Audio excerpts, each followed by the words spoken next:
اعوذ باللہ من الشیطان الرجیم بسم اللہ الرحمن الرحیم وقال موسیٰ لقومہ اذکروا نعمت اللہ علیکم اذ انجاکم من آل فرعون یسومونکم سوء العذاب وَيُذَبِّحُونَ أَبْنَاءَكُمْ وَيَسْتَحْيُونَ نِسَاءَكُمْ وَفِي ذَلِكُمْ بَلَاءٌ مِّن رَّبِّكُمْ عَظِيمٌ وَإِذْ تَأَذَّنَ رَبُّكُمْ لَئِن شَكَرْتُمْ لَأَزِيدَنَّكُمْ وَلَئِن كَفَرْتُمْ إِنَّ عَذَابِي لَشَدِيدٌ وَقَالَ مُوسَىٰ إِن تَكْفُرُوا أَنتُمْ وَمَن فِي الْأَرْضِ جَمِيعًا فَإِنَّ اللَّهَ لَغَنِيٌّ حَمِيدٌ۔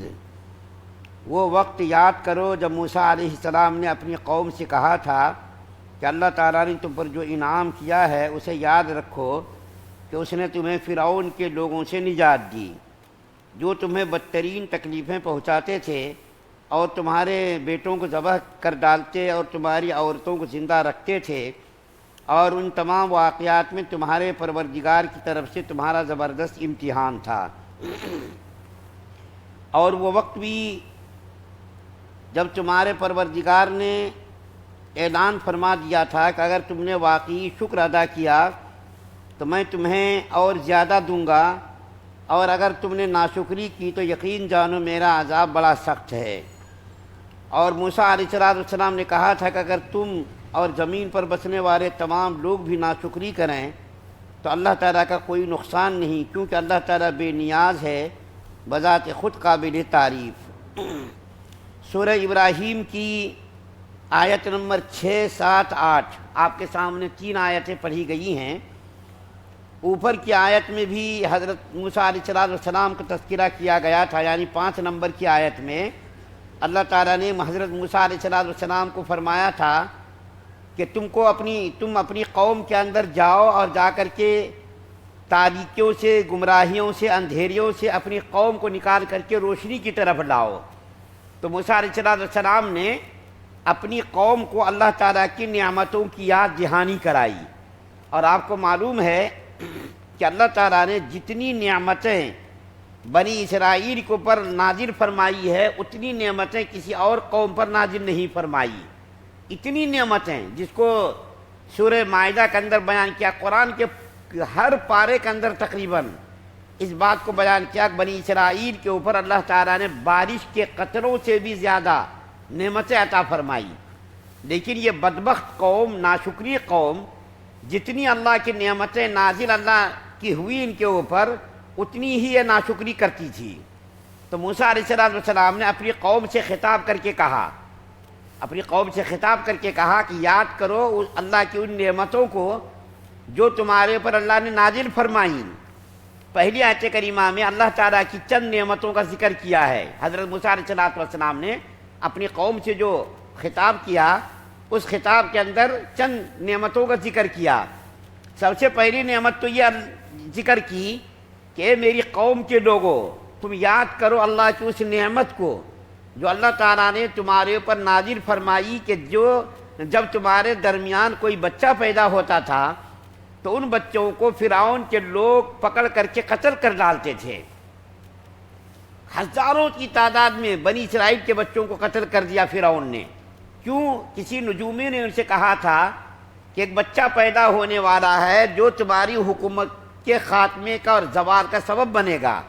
تو اپنی حکومت کو بچانے کے لیے فرعون نے ہزاروں کی تعداد میں چھوٹے چھوٹے معصوم بچوں کو قتل کرا دیا، یہ سوچ کر کہ شاید کوئی بچہ پیدا ہو پھر وہ جوان ہو میری حکومت کے زوال کا سبب بنے۔ تو صرف اپنی حکومت کی بقا کے لیے، بچانے کے لیے فرعون نے ہزاروں کی تعداد میں بچوں کو قتل کر دیا۔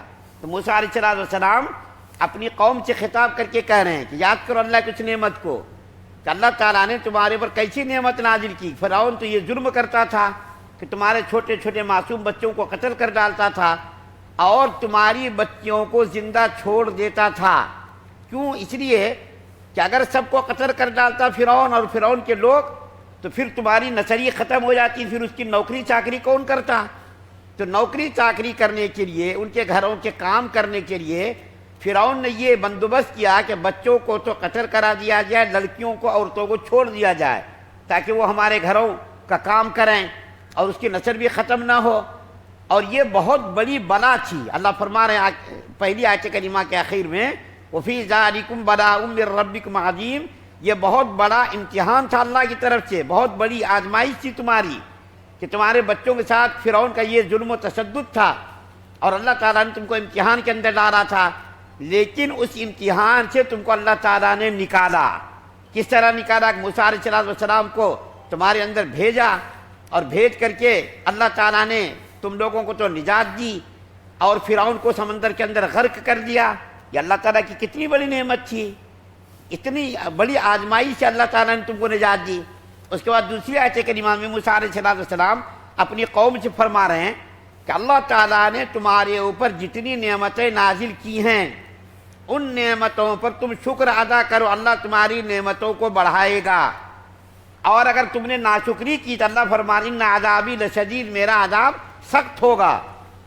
آج دیکھیے ہماری پریشانی یہ ہے کہ اللہ کی نعمتیں جتنی ہمارے اوپر نازل ہو رہی ہے اتنی ہی ناشکری ہم کر رہے ہیں۔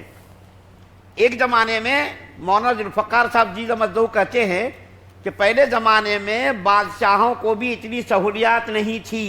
مثال کے طور پر دیکھیے آج کرنٹ کا انتظام ہے، کولر کا انتظام ہے، فریج کا انتظام ہے۔ ابھی نماز پڑھنے کے لیے میں آ رہا تھا، فریج سے پانی نکال کر کے پی کر کے آیا، سکون حاصل کر کے آیا۔ پہلے بادشاہوں کو تو یہ چیزیں دستیاب ہی نہیں تھی۔ اس کے پنکھا جھیلنے کے لیے آدمی رکھا جاتا تھا، اور اس کو ٹھنڈک پہنچانے کے لیے انتظامات کیے جاتے تھے۔ لیکن آج دیکھیے اللہ تعالیٰ نے کتنی سہولیات کے سامان ہمیں نصیب فرمائے ہیں۔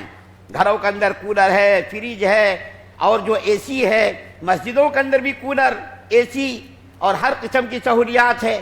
لیکن اللہ کی طرف سے جتنی نعمتیں بارش کی طرف برس رہی ہیں اتنی ہی ناشکری ہماری زبان سے ادا ہو رہی ہے۔ گھر کے پورے لوگ کما رہے ہیں، ایک ایک گھر میں دیکھیے پورے لوگ کما رہے ہیں، بچے کما رہے ہیں، بیوی بیڑی بنا رہی ہے، ہر آدمی کمانے میں لگا ہوا ہے۔ لیکن جب آپ ان سے پوچھئے تو کوئی یہ نہیں کہتا کہ اللہ کا شکر ہے، اللہ تعالیٰ نے میرے اوپر بہت ساری نعمتیں نازل کی ہے، سکون سے کھاتا ہوں، سکون سے سوتا ہوں، یہ کبھی کسی کی زبان سے نہیں نکلتا۔ کیا کریں، 70-80 ہزار تنخواہ ہے، مہینہ ختم ہونے سے پہلے میری تنخواہ ختم ہو جاتی ہے۔ کسی نے کرا دیا ہے بھائی، میرے اوپر بہت سارے لوگوں کی نظر ہے، کسی نے کرا دیا ہے، پھر جا کر کے اس کو ہزاروں روپیہ دے کے برباد کرتے، اپنی عزت اور اپنی دولت برباد کرتے۔ تو اللہ تعالیٰ کی شکر کرنے پر اللہ تعالیٰ وعدہ کر رہے ہیں کہ تم میرا شکر ادا کرو، میں تمہاری نعمتوں کو بڑھاؤں گا۔ جب اللہ تعالیٰ نے ہمیں نسخہ بتایا اور اللہ تعالیٰ نے طریقہ بتایا کہ اگر تم کو اپنی نعمتوں میں بڑھانے کا ارادہ ہے، خیال ہے کہ میری نعمتیں بڑھ جائیں، تو اس کا بہترین حل یہ ہے کہ ہم اللہ تعالیٰ کی نعمتوں پر شکر ادا کریں۔ کتنے واقعات میں اسی مجلس میں سنا چکا ہوں کہ پیروں سے محروم، ہاتھوں سے محروم، ہاتھ کٹے ہوئے، پیر کٹے ہوئے، پھر بھی اللہ تعالیٰ کی جو ہے زبان سے وہ شکر ادا کر رہے ہیں۔ یا اللہ تو نے ہمیں ایمان کی دولت سے نوازا ہے، کھانا ہم کھاتے، کھانا ہضم ہوتا ہے، اور جو ہے بیت الخلا ہم جاتے ہیں، بیت الخلا سکون کے ساتھ ہوتا ہے۔ تو شکر کیا ہے اللہ تعالیٰ کی نعمتوں کا؟ میں آپ کو طریقہ ایک آسان طریقہ بتاتا ہوں۔ جس نعمت کو اللہ تعالیٰ نے آپ پر نازل کیا ہے، اس نعمت کے شکر کا طریقہ یہ ہے کہ جس وقت کی جو دعائیں مستحب ہیں، مسنون ہیں، قرآن حدیث کے اندر جو دعائیں مسنون ہیں، ان دعاؤں کو ان کے اوقات کی رعایت کر کے پڑھیے، اللہ کی نعمت کا شکریہ ادا ہو جائے گا۔ بس مثال کے طور پر ہم سو کر کے اٹھے تو سو کر کے اٹھنے کی دعا پڑھ لیجیے آپ، الحمدللہ الذی احیانا بعد ما اماتنا والیہ النشور۔ اس میں دیکھیے اللہ تعالیٰ کی جو ہے حمد ہے، تعریف ہے، اور اللہ تعالیٰ کی نعمت کا شکر ہے کہ اللہ تو نے مارنے کے بعد، یعنی سنانے کے بعد پھر اٹھایا۔ اسی طریقے سے بیت الخلا جائیں، پھر بیت الخلا سے نکلیں، غفرانک الحمدللہ الذی اذھب عنی الحزن وعافانی، یہ دعا پڑھ لیجئے۔ کھانا کھانے کے بعد الحمدللہ الذی اطعمنا وسقانا وجعلنا من المسلمین، یہ دعا پڑھ لیجئے۔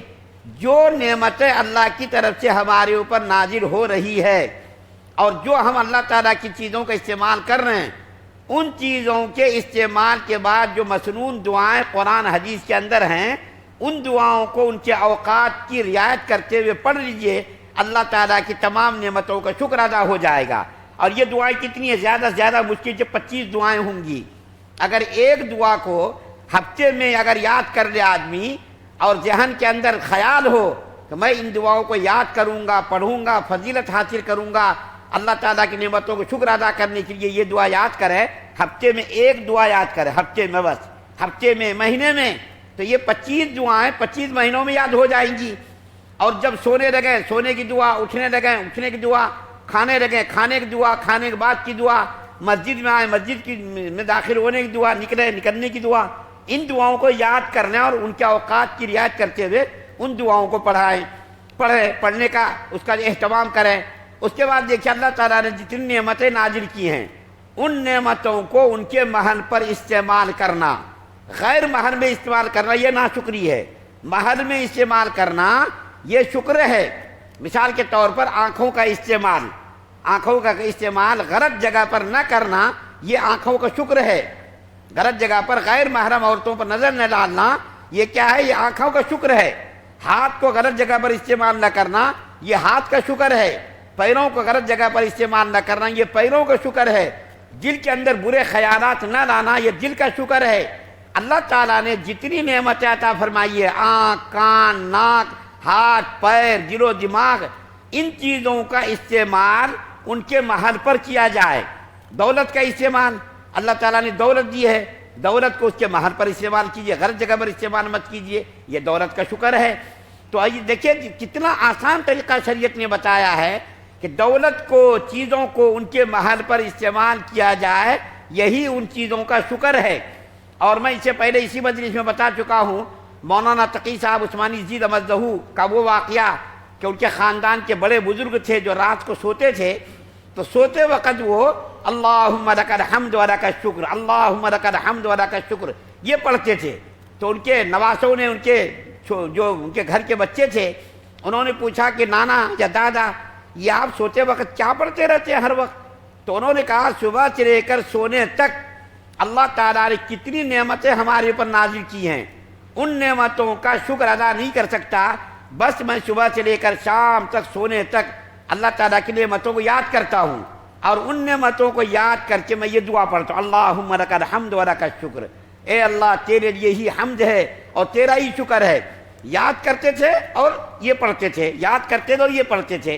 تو دیکھیں اللہ تعالیٰ کی نعمتوں پر شکر ادا کرنا کتنا آسان ہے، کوئی مشکل کام نہیں ہے کہ اس کے لیے وقت نکالنا، اس کے لیے بیٹھنا، چلتے پھرتے بھی دعائیں پڑھ سکتے، چلتے پھرتے بھی اللہ تعالیٰ کی نعمتوں پر شکر ادا کر سکتے۔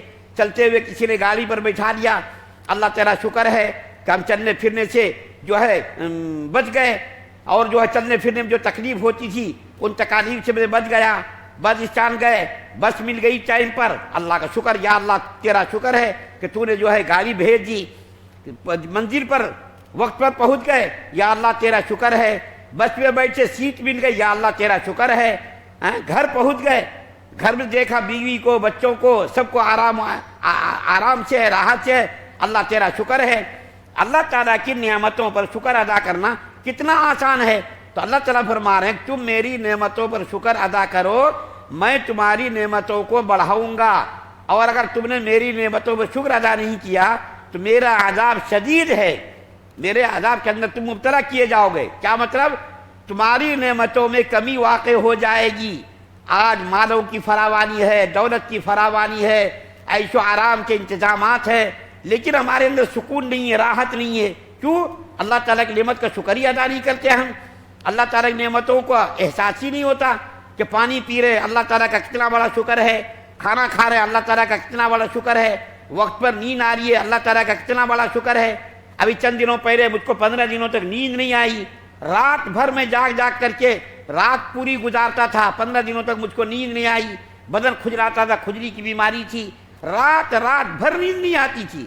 اب الحمدللہ اللہ کا فضل ہے، نیند آ رہی ہے، کتنا بڑا اللہ کا فضل ہے۔ ہم صبح جا کر کے میدان میں گھوم رہے ہیں، اللہ تعالیٰ کا کتنا بڑا فضل ہے۔ تو اللہ تعالیٰ کی نعمتوں کا جگہ جگہ، منٹ منٹ، سیکنڈ سیکنڈ ہم اللہ کا شکر ادا کر سکتے ہیں۔ اور آخری آیت جو پڑھی گئی، آیت نمبر 8، اس کے اندر اللہ موسیٰ علیہ السلام اپنی قوم سے خطاب کر کے فرما رہے ہیں، دیکھو اللہ تعالیٰ تمہاری تعریف کا محتاج نہیں کہ تم اللہ تعالیٰ کی تعریف کرو تو اللہ تعالیٰ کی حکومت میں اضافہ ہوگا، اللہ تعالیٰ کی تعریف نہ کرو تو اللہ تعالیٰ کی حکومت میں کمی واقع ہوگی، نہیں۔ اللہ تعالیٰ تو تمہاری تعریف سے بے نیاز ہے. کیوں؟ اس لیے کہ تم اگر تعریف نہ کرو، ساری دنیا کے لوگ تعریف نہ کریں، تو اللہ تعالیٰ کی تعریف کرنے کے لیے شجر ہے، حجر ہے، سمندر ہے، فرشتے ہیں. اللہ تعالیٰ یسبحون بحمد ربہم، اللہ تعالیٰ کی حمد و تعریف فرشتے کرتے. ساری کائنات کا ذرہ ذرہ اللہ تعالیٰ کی تعریف کے اندر مشغول ہے. ہماری تعریف کا اللہ محتاج نہیں. اللہ تعالیٰ کی تعریف، اللہ کے رسول صلی اللہ علیہ وسلم نے فرمایا تمہارے اگلے پچھلے تمام لوگ اللہ تعالیٰ کی تعریف کرنے لگے تو اللہ تعالیٰ کی بڑائی میں رائی کے دانے کے برابر بھی کوئی اضافہ نہیں ہوگا. اور اگر تمہارے اگلے پچھلے تمام لوگ اللہ تعالیٰ کی برائی کرنے لگے تو اللہ تعالیٰ کی حکومت میں بار برابر بھی کمی واقع ہونے والی نہیں. اللہ فرما رہا ہے اللہ بے نیاز ہے، تمہاری تعریف کا محتاج نہیں. اللہ تعالیٰ کی تعریف ہم کریں ہماری خوش نصیبی ہے. اللہ تعالیٰ کو ہماری تعریف کی کوئی ضرورت نہیں. ہماری زبان کیسی گندی، ہمارے ہاتھ کیسے گندے، ہم ان زبانوں سے اللہ تعالیٰ کی تعریف کر رہے ہیں، یہ بھی اللہ تعالیٰ کی بہت بڑی نعمت ہے. ورنہ یہ ہماری زبان اس لائق نہیں کہ ہم اللہ تعالیٰ کی تعریف کر سکیں، اللہ تعالیٰ کا نام لے سکیں. شیخ سعدی رحمۃ اللہ علیہ نے ایک مجھ کو شعر یاد آیا، 1000 بار بشویم جب اس کو دہن، جس کے فارسی کا شعر ہے کہ شیخ سعدی رحمۃ اللہ علیہ فرماتے ہیں کہ نبی صلی اللہ علیہ وسلم آپ کی ذات اتنی مقدس اور پاکیزہ ہے کہ ہم 1000 مرتبہ اپنے منہ کو مشک و عنبر سے دھوئیں جب بھی ہمارا منہ اس قابل نہیں کہ آپ کا ذکر کر سکے. تو ہمارے نبی کا جب یہ عالم ہے، یہ مقام ہے، تو اللہ تعالیٰ کا کیا مقام ہوگا؟ 1000 مرتبہ منہ کو ہم مشک و عنبر سے دھوئیں تو بھی اس قابل نہیں کہ نبی کا نام ہم لے سکیں، لیکن ہم نبی کا نام لے رہے ہیں. تو یہ اللہ تعالیٰ کا فضل ہے، اور اللہ تعالیٰ نبی کا نام لینے کی توفیق دے رہا. تو جب نبی کا یہ مقام ہے تو اللہ تعالیٰ کا کیا مقام ہوگا؟ ہم اس کے مقام کا کوئی اندازہ لگا سکتے کہ اللہ تعالیٰ کا کیا مقام ہوگا؟ اللہ تعالیٰ کا ہم نام لے رہے ہیں، یہ ہماری خوش نصیبی ہے. ورنہ ہم اس قابل نہیں تھے کہ اللہ تعالیٰ کا ہم یہاں نام لیتے اور اللہ تعالیٰ کا نام آپ سنتے. اللہ تعالیٰ نے ہمیں توفیق دی ہے کہ اللہ تعالیٰ کی تعریف ہے، ورنہ ہماری تعریف کا اللہ محتاج نہیں. اللہ تو بے نیاز ہے، غنی ہے، ساری ہماری تعریفوں سے اللہ تعالیٰ جو ہے بے نیاز ہے، مستغنی ہے. اللہ تعالیٰ سے دعا ہے اللہ ہم سب کو اپنی نعمتوں پر شکر ادا کرنے کی توفیق عطا فرمائے، ایمان کامل نصیب فرمائے، کفر سے، شرک سے، نفاق سے ہم سب کی حفاظت فرمائے. سبحان اللہ و بحمدہ، سبحانک اللہم و بحمدک، ونشہد ان لا الہ الا انت.